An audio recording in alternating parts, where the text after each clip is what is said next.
Hey friend, welcome to reasoning expert. Am Rahul. तो आज का जो टॉपिक रहेगा वो रहेगा रिवर्स लॉगिज्म। देखो, ये मैंने फ्लैश ऑन किया है क्योंकि मेरे घर पे लाइट नहीं है, लाइट चली गई है और ऊपर से बारिश लगी हुई है, तो थोड़ा सुनने में भी हो सकता है आपको कम सुनाई दे, बट मैं फिर भी थोड़ा ज़ोर से बोलूँगा ताकि कोई प्रॉब्लम ना हो। देखो, रिवर्स लॉगिज्म के क्वेश्चन को कैसे सॉल्व करते हैं, उसमें क्या होता है, रिवर्स में क्या होता है। देखो, हमें कंक्लूजन ऊपर दिए हैं 2 और नीचे 4 स्टेटमेंट्स दिए हैं। आपको बताना है कि ये दोनों कंक्लूजन किस वाली स्टेटमेंट में क्या होने चाहिए, ट्रू होने चाहिए। ठीक है, कंक्लूजन ट्रू है दोनों, लेकिन ये बताना है कि ABCD में से कौन सी वाली स्टेटमेंट में ट्रू है।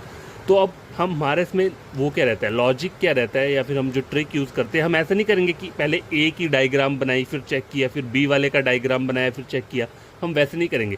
हम इसमें क्या करते हैं, एलिमिनेशन मेथड जो है वो यूज़ करते हैं। ठीक है, अब इस एलिमिनेशन मेथड का रूल क्या है, देखो यहाँ पे पहले आप इन दोनों कंक्लूजन को पढ़ो। क्या लिखा हुआ है, some SBI are not RRB। तो क्या हो सकता है, इधर SBI और RRB के बीच में क्या होना चाहिए, नो का रिलेशन होना चाहिए, तभी सम नॉट बनेगा, या फिर एक सिंपल सा होना चाहिए, लिखा होना चाहिए सम SBI आर नॉट RRB, तब जाके क्या होगा, वो ठीक हो जाएगा।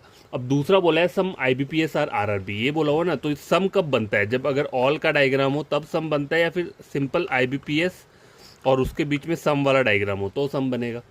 ठीक है, अब देखो यहाँ पे पहले आपको स्टेटमेंट्स को रीड करना है। सम RBI आर RRB, इससे कुछ हिंट मिल रहा है, नहीं मिल रहा है। No RRB is IBPS। अब देखो यहाँ पे नो बोल रहा है ये, और यहाँ मुझे क्या बोला है, सम IBPS आर RRB। मतलब ये अगर मुझे ट्रू करना है तो मेरी स्टेटमेंट में कहीं भी ये नो नहीं होना चाहिए, और यहाँ पे ये मुझे नो बोल रहा है। अगर मान लो मैं इसको ड्रॉ करूंगा, इसमें नो आएगा, तो नो से कहीं भी मैं सम बना ही नहीं पाऊंगा। ठीक है, तो यहाँ पे क्या हो गया, पहला वाला कंक्लूजन क्या हो रहा है, ये गलत हो रहा है। दूसरा वाला देखो, ऑल RBI आर RRB, इससे कुछ हिंट मिल रहा है, नहीं। नो RRB आर IBPS, फिर से सेम वैसी लाइन आई है। जब मुझे पता है कि मुझे सम हमेशा ट्रू करना है, क्योंकि कंक्लूजन दोनों ट्रू है, तो ये नो से तो नहीं बनेगा ना, तो ये भी गलत। सी देखो, no RRB are RRB, no RRB is IBPS, फिर से वही सेम स्टेटमेंट, मतलब ये वाली स्टेटमेंट भी मेरी सही नहीं होगा।